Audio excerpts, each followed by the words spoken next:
While searching for food in waste bins, a homeless man has discovered butchered body parts concealed in bin liners.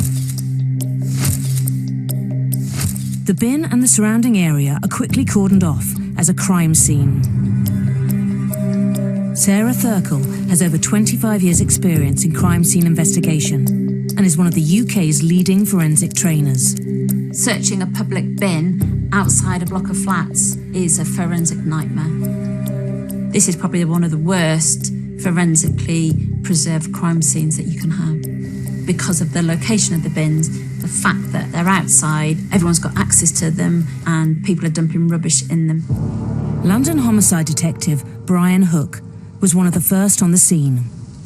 When a homicide happens, that golden hour is all important. If it goes wrong in that hour, it stays wrong. Inside the bin bags, police discover a pair of human calf muscles and a female torso. CSIs meticulously search the bin and its contents for any clues as to what has happened. Well, every single one of those bags has to be opened and every single content has to be assessed. As a crime scene coordinator, I'd be expected by an SIO to put forward hypotheses and decisions about future scenes that we might encounter. My understanding for this case is that the bins are the dump site. They're not going to be the main crime scene. The main crime scene is either going to be the area where the body's been cut up, but also potentially where the bodies have been murdered.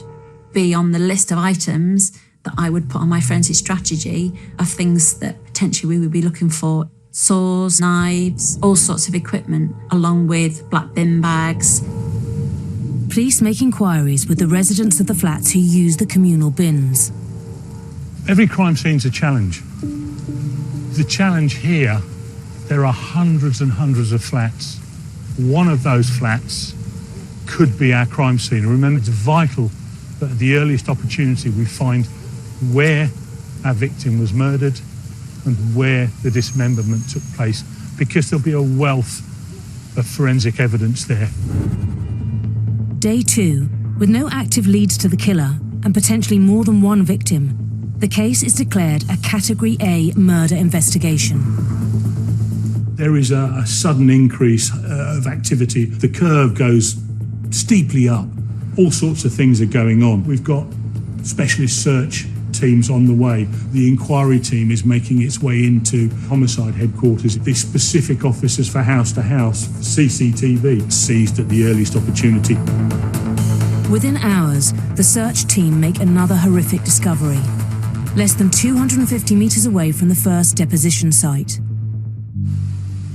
And it was in this area here, in Plender Street, that the specialist search officers actually found another bin liner that it also contained body parts. Finding who these victims were is of paramount importance.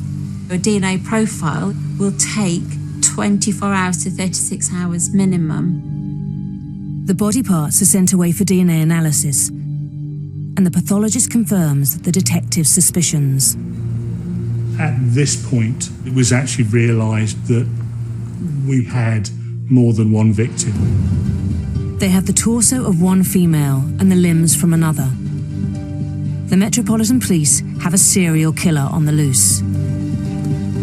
The whole enormity of what had actually been found suddenly hits you.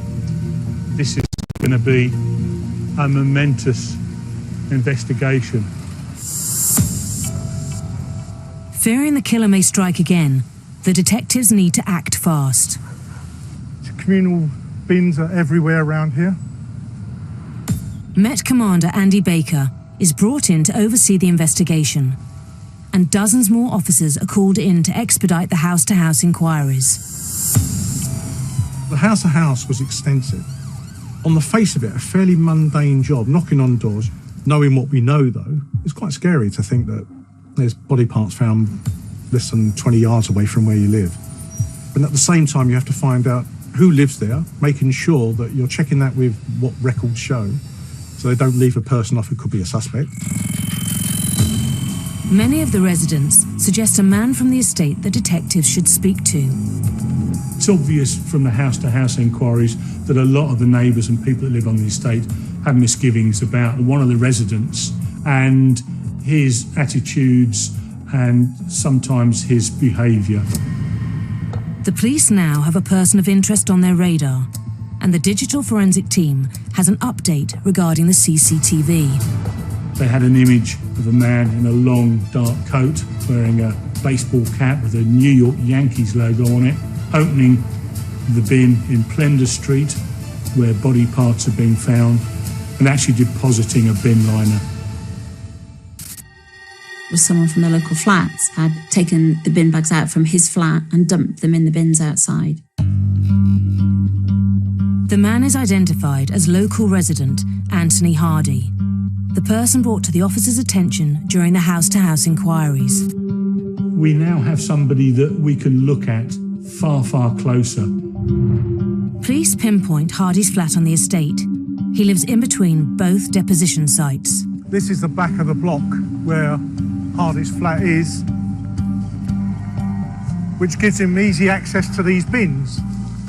When somebody becomes a person of interest and is edging towards being a suspect, the intelligence unit on the homicide team would do full background on them. Records reveal that just 11 months ago, police were called to Anthony Hardy's flat after a neighbour had accused him of criminal damage. While searching Hardy's flat, officers made a disturbing discovery. There is a bed up against one wall, and lying on the bed is the dead, naked body of a female. The woman was identified as 38-year-old Sally Rose White. Anthony Hardy was arrested on suspicion of murder. After the post-mortem, the Home Office pathologist gives a cause of death of natural causes. The victim had underlying health problems and health issues, one of which was heart problems.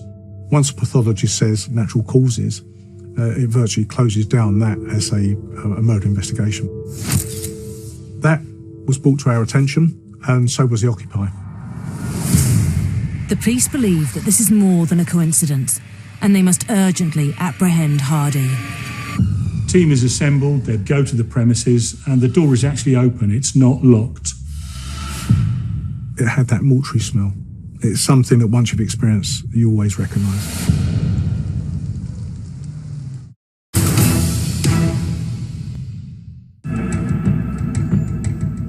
Human body parts from 2 unknown victims have been discovered in public bins on a North London housing estate. Police have identified a suspect, 51-year-old Anthony Hardy. A specialist team has gathered out of sight of Hardy's ground floor flat. They are ready to force entry and arrest him on suspicion of 2 murders. What we have is a man that not 11 months previously had a dead body in the flat, not 150 yards away from this scene where we found dismembered body parts. For evidential purposes, an officer records the events. They open the door and they're greeted with a corridor. There are drawings and paintings on the floor and on the hallway walls. Can only be described as bizarre. And it's fairly obvious at this point, Mr. Hardy is not there, but there is a distinctive odour within the premises. As you go right into the sitting room, you're greeted with the dining table. By the dining room table, there are actually 3 televisions connected to 3 VHS video recorders.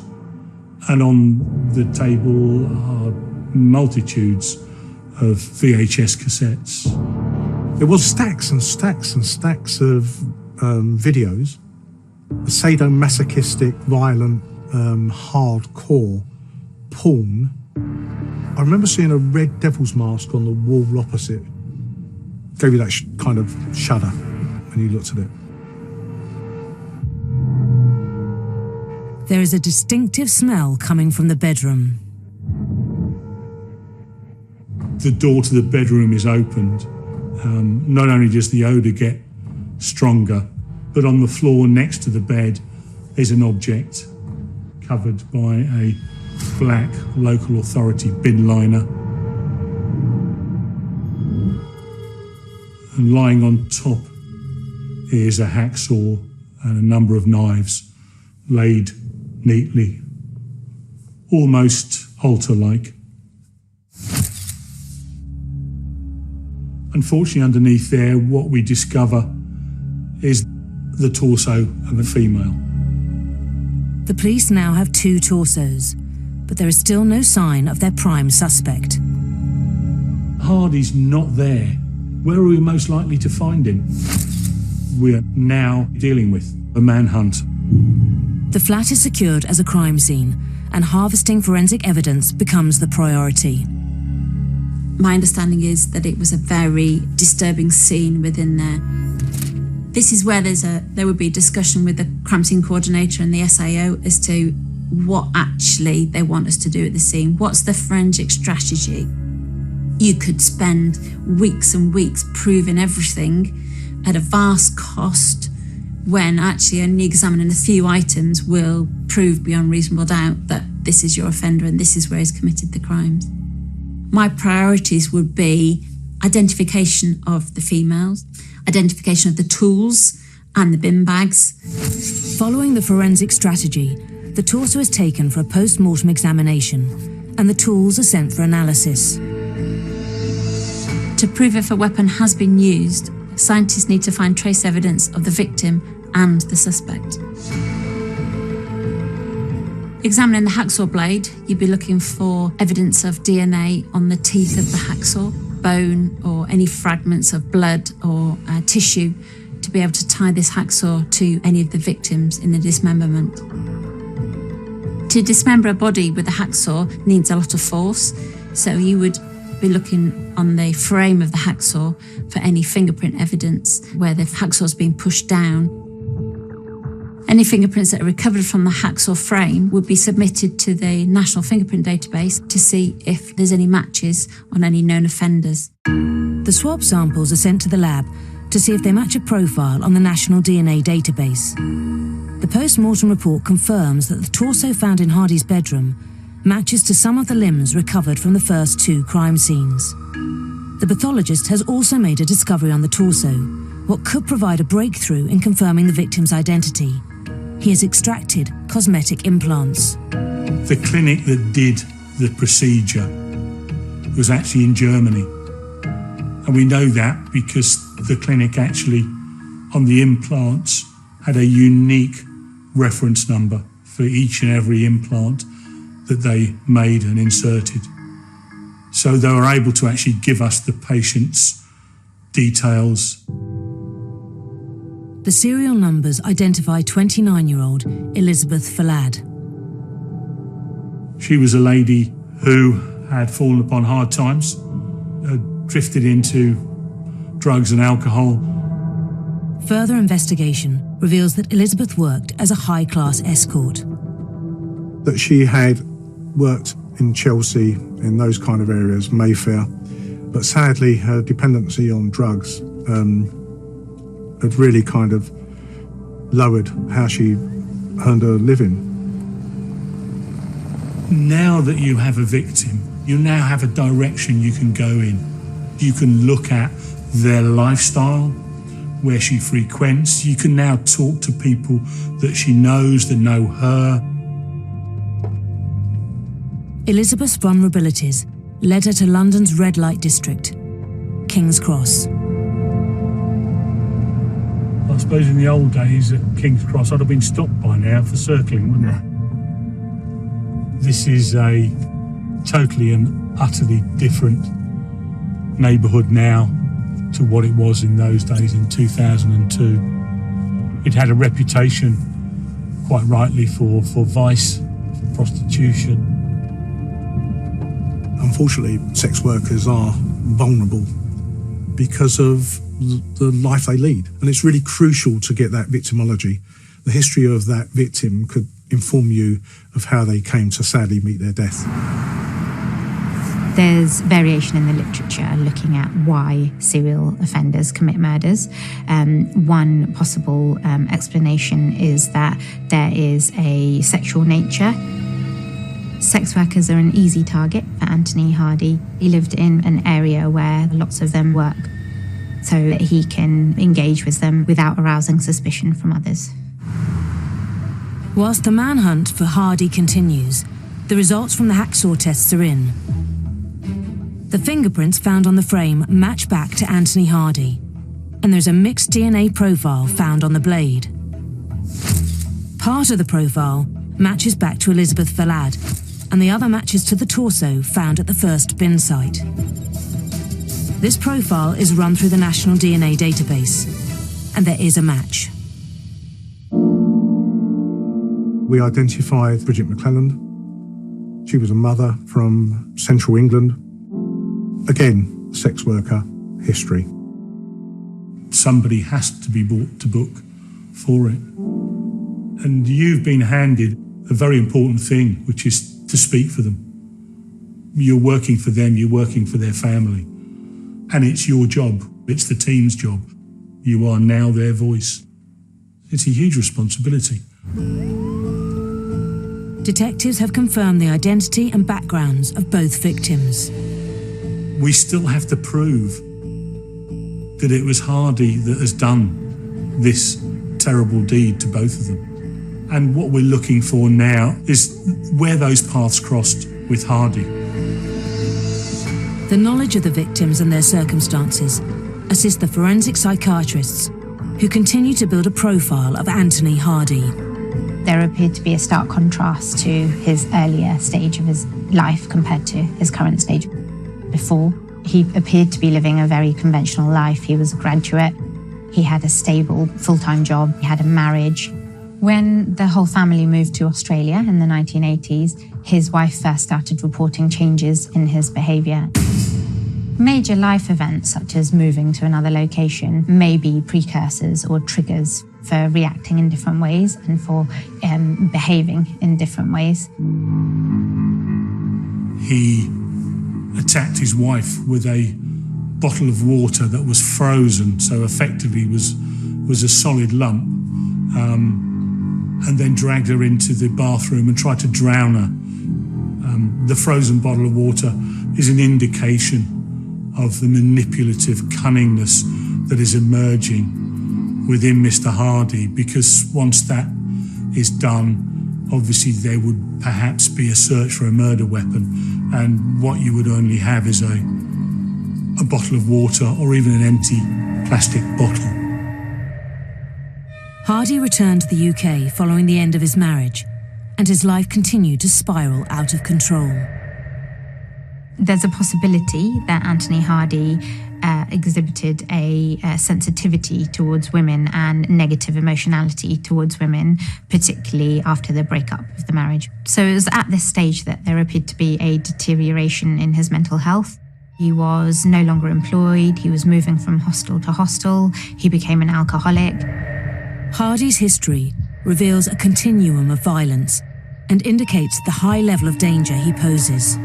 In 1981, he was involved in a serious assault with the attempted murder of his wife. In 1982, the kidnap of his wife.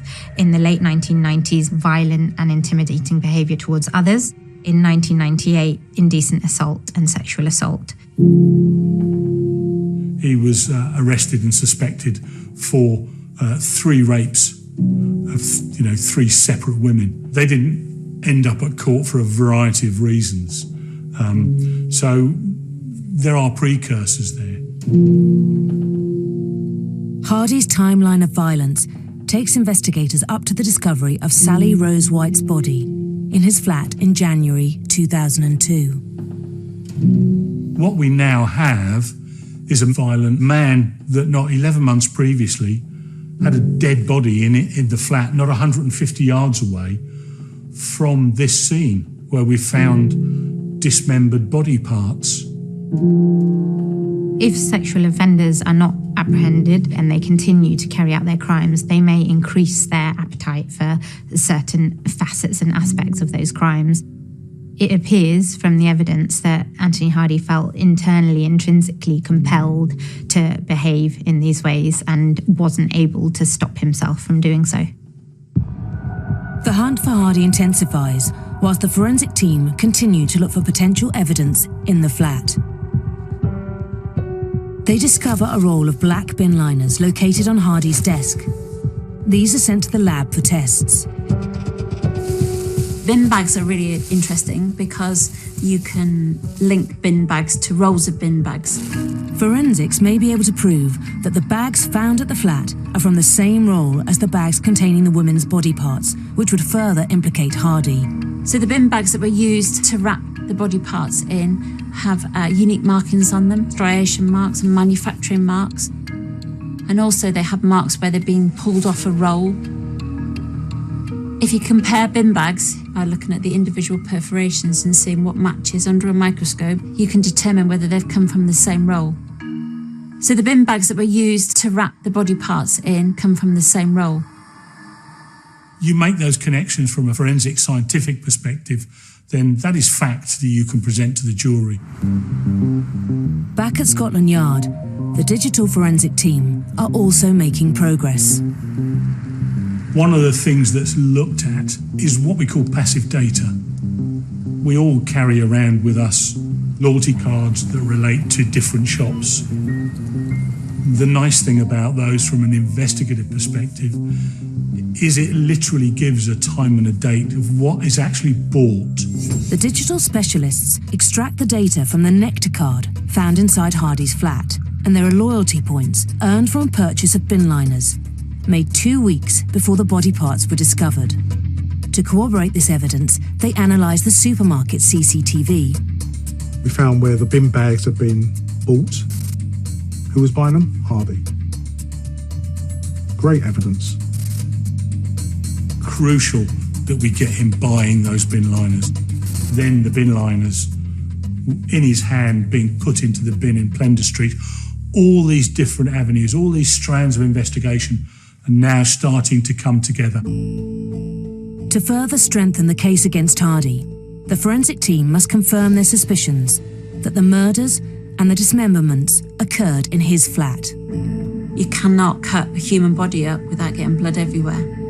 On that first walkthrough, there was no blood apparent, and we decided that we would lean on our forensic experts and say, what can we do? They came up with the state-of-the-art technology of Luminar.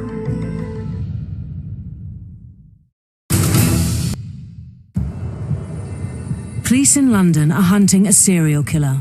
Their prime suspect, Anthony Hardy, has gone to ground, and they fear he may strike again. Forensics have control of his flat and continue to harvest evidence that links Hardy to the murders. The bin bags containing the body parts have been forensically matched to a roll found in Hardy's bedroom, and data extracted from his loyalty card, combined with CCTV, prove that he purchased them. Trace evidence of Hardy was found on a hacksaw, as well as the DNA from the two victims, Elizabeth Fallad and Bridget McLennan. 2 days into the manhunt for Anthony Hardy, and there have been no sightings. We knew we were looking for a serial killer. We had descriptions of Anthony Hardy. He was a big man, well over 6 foot, grey hair, beard, glasses, wore a long black leather coat, was well known in the King's Cross area cafes. The urgency to apprehend Hardy drives detectives to utilise the media. One of the largest police investigations was launched as more body parts were found. Hardy was dubbed the Camden Ripper.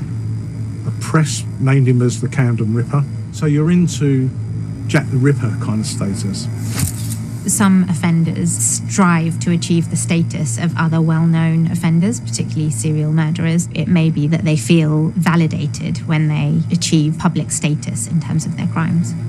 For Hardy to have been compared to someone like Jack the Ripper may have made him feel that he had accomplished something or done a thorough job in terms of his crime trajectory.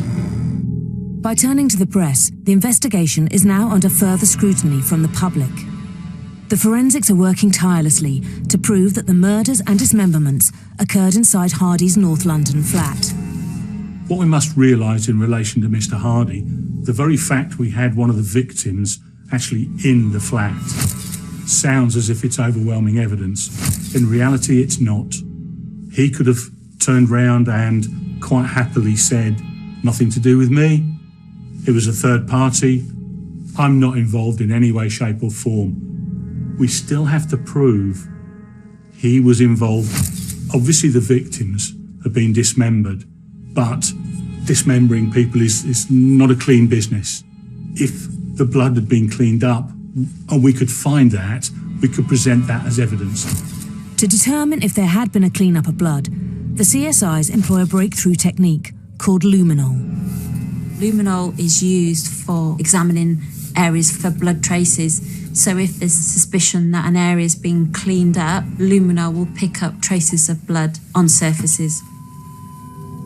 Luminol works by the mixture of two chemicals, sodium hydroxide and hydrogen peroxide. Those two chemicals react with the iron that's in everybody's blood. When the luminol is sprayed onto whatever surface you're looking to find out if it's had blood on it, there is that chemiluminescence that happens. Any traces of blood will react with the chemicals and glow in the dark, in a bright blue colour. Certainly one of the things in this case, you're looking to find areas that had been cleaned up. Sometimes the perpetrators take the victim into the bathroom because that's a place that can be easily cleaned down. So obviously the bathroom was an area that was going to be inspected. By the chemiluminescent glow, luminol reveals there'd been an excessive amount of blood in the bath and on the bathroom floor. Also, the door frame leading into the bathroom, the luminol revealed that blood had been wiped from that location, which is perhaps an indication that something bearing blood or bleeding had been dragged along the floor into that bathroom.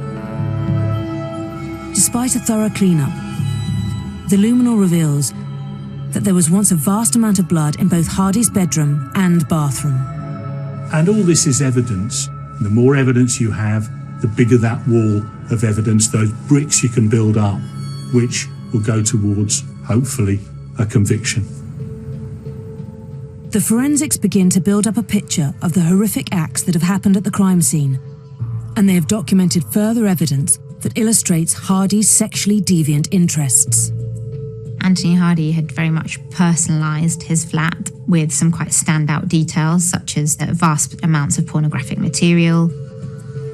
There were images drawn on the walls. It's reported that there are satanic markings and slithers of dried skin and flesh on the wallpaper. He appears to have satanic masks and devil masks. It may be that he ties this up with his compulsion for the sexual gratification.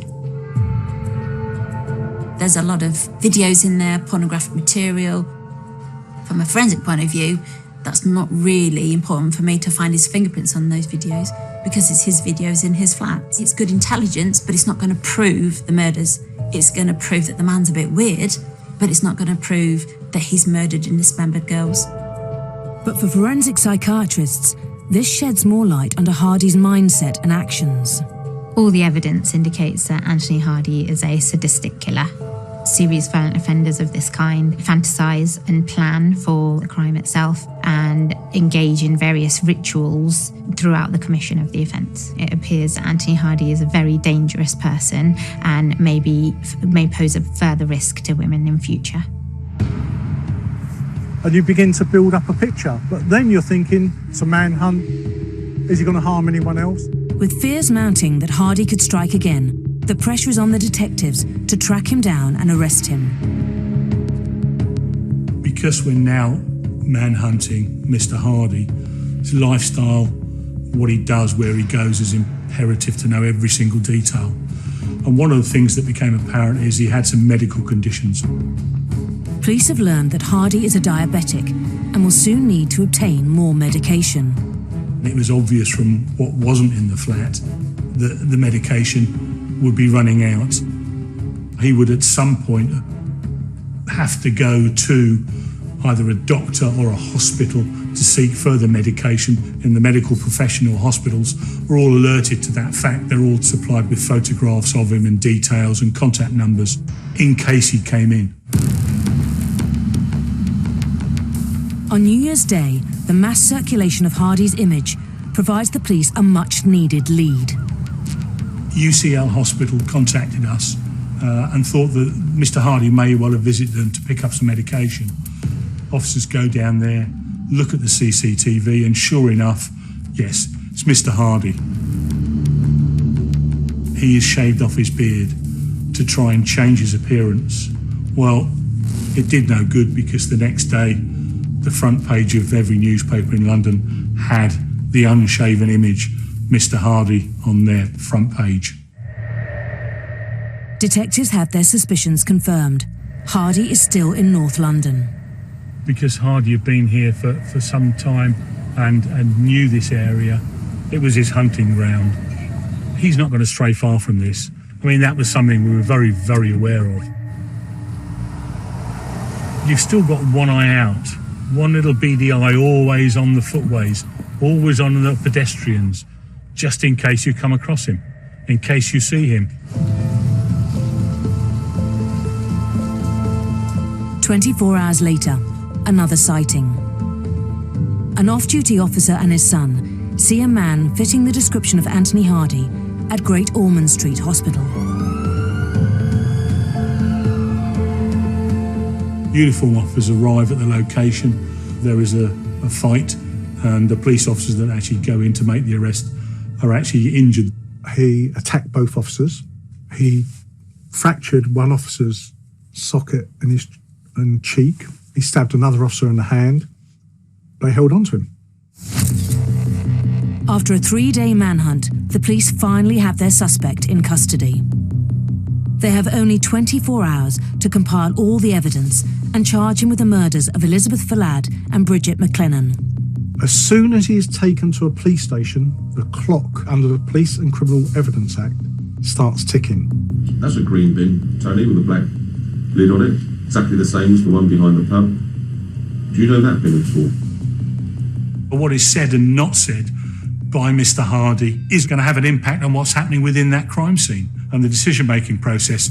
The wrong decision, Mr. Hardy gets to the end of the clock and he walks out without being charged. You can get extensions on custody time limits with superintendent's authority, but the crime scene can change dramatically. It can speed up quite a pace if someone's in custody, because there might be vital evidence that the SIO needs to be able to charge an offender. He had a local representative under legal aid, and he no comment. No comment, no comment, no comment, no comment, everything. Have you ever used that bin, Tony? No comment. Mr. Hardy doesn't have to say anything to us. And if he doesn't answer any questions, then all you can present to the evidence is what you find. Because I'd suggest, I think I'm right in doing this, that the joss sticks, the burning of the scent, would have been to mask the smell. They don't want to be caught for murder. They want to say, it wasn't me. Could be someone else. My door was open. Anyone could have gone into that flat. Is that why he left his door unlocked? So he could say, loads of people used to come to my flat. He did have visitors. So was that how he was building his defence? Was he working on an alibi? I wasn't there. Everything had to be proved. As the custody time limit approaches, the police are about to unearth a compelling piece of evidence that could secure a murder charge. We're contacted by a friend of Mr. Hardy who has possession of some photographs. These photographs have been taken by Mr. Hardy and then actually given into a photographic studio to be developed. Mr. Hardy then, when he was on the run, gave the receipt to this gentleman and asked that they be recovered and held for him to recover. The digital forensic team retrieve the CCTV footage from the photo studio and corroborate that with the date and timestamp on the receipt. It was Anthony Hardy, wearing the long leather coat and the New York Yankee hat he was wearing on his arrest. What the photographs revealed were our two victims. They were posed on the bed by the way the limbs were laying. The pathologist came to the opinion that the photographs were taken when the women in them were dead. It's a very sick, disturbing thing for someone to do, to take photographs of dead girls. Serial killers often keep mementos of some kind or take photographs of their victims in various positions.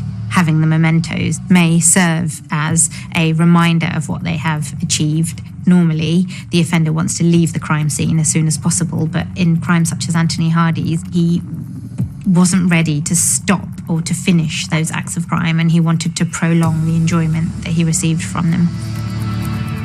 These photographs were able to link, firstly, the victims to the flat via background objects. There was a mask involved. This mask had been placed on their face, and this again is tied back to the mask being found at the scene.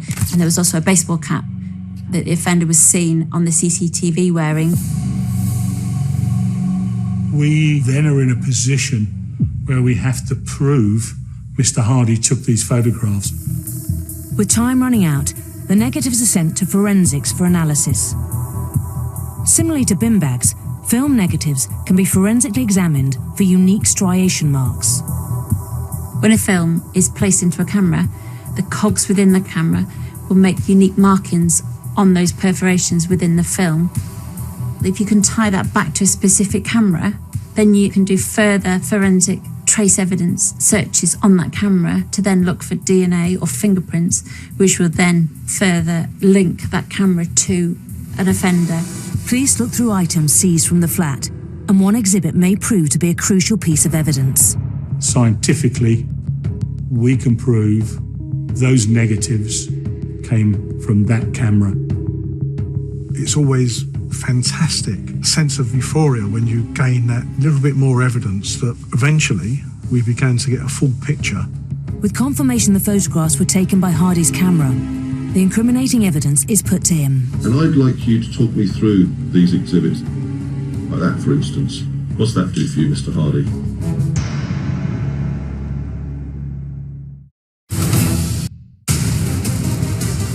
After discovering body parts in bins, an extensive forensic investigation ensued, leading to the arrest of suspected serial killer Anthony Hardy.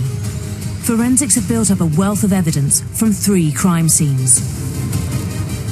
Luminol revealed areas of blood that have been cleaned up. Trace evidence of the suspect and victims was found on the hacksaw. Bin bags in the flat matched the bin bags containing the body parts. CCTV has shown some of Hardy's movements. And now they have Hardy's camera and his photographs of the dead victims. These photographs were obviously paramount to the inquiry because they were able to tie the girls to the scene, to the mask, to the bed, to the suspect. I'd like you to talk me through these exhibits that I'm going to show you. Like that, for instance. What's that do for you, Mr. Hardy? No comment. Anthony Hardy is confronted by this new evidence, but still refuses to answer questions. That, Mr. Hardy, is your flat, isn't it? No comment. The detectives now have another key piece of evidence against Hardy. His mementos provide yet another direct link to the crime scene, and the police can charge him with the murders of Elizabeth Fallad and Bridget McLennan. The team now has 10 months to prepare for trial. There is still huge amounts of work to do. We're looking for similar fact evidence. Is there any evidence in his past that he's done similar things before? We had witnesses come forward, other sex workers, and several of them actually said that whilst engaging in sex, he had let the whole of his weight bear down on their body, and they would find it very difficult to breathe. We know that another female came forward and said that she was attacked by Anthony Hardy, and she said, "I couldn't speak because I could not breathe. It was like he was pushing me right down into the bed. I physically couldn't move and couldn't speak. He got a kick knowing I couldn't breathe. The most kick he got was at the point when I was literally not able to breathe and I was crushed in such a position." I think this indicates that Hardy genuinely received gratification from being in control of other women, restraining them in this way, and having the power over their ability to move. It's a type of positional asphyxia. In other words, the diaphragm is not able to move, and therefore you can't draw oxygen into your lungs and effectively suffocate. So that is a distinct possibility as a cause of death for our two victims. This new intelligence brings Hardy's background back into question. We went through other sex workers that had been murdered because they had to be put to him. We had to get all the paperwork out of Sally Rose White's investigation 18 months previously. The pathologist reviewed what he had decided back then and came to the conclusion that Sally Rose White, in fact, it was asphyxiation by pressure. Bearing in mind, Sally Rose White was a very small woman. This 22-stone man just pressing into you could have been a cause of death. A consultant forensic psychiatrist who assessed Hardy in 2003 suggested the following explanation. If the jury accept that the defendant did in fact intend to kill or seriously harm his 3 victims, then I believe the offending is linked to the defendant's sadistic personality, his intoxication with alcohol, and his rage at his sexual dysfunction. Police were determined to never allow Anthony Hardy to walk free again. We are working for our victims. If we get it wrong now, it stays wrong. It will always be wrong, and it'll still be wrong when we put the person in the dock at the Central Criminal Court charged with murder.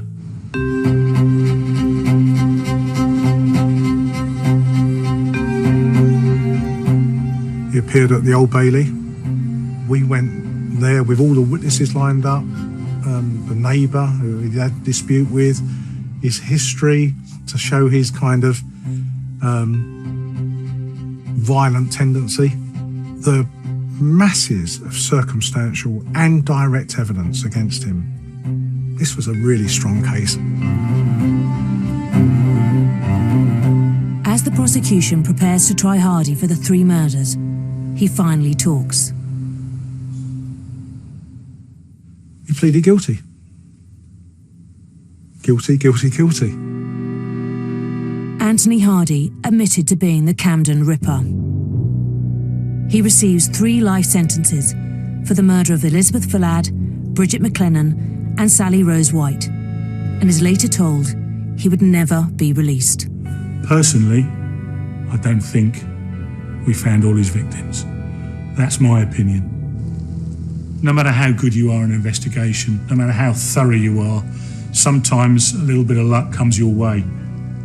The witness that had reported finding the body parts was a homeless guy. If he'd decided that this was actually a lot of trouble and just walked on, then eventually those dustbins would have been emptied and we would never, ever have ever found those victims. Every single tragedy is not one event, is it? It's a series of events. They're all generally unconnected, but they come together and create what happens. And in this case, it's just tragedy, absolute tragedy.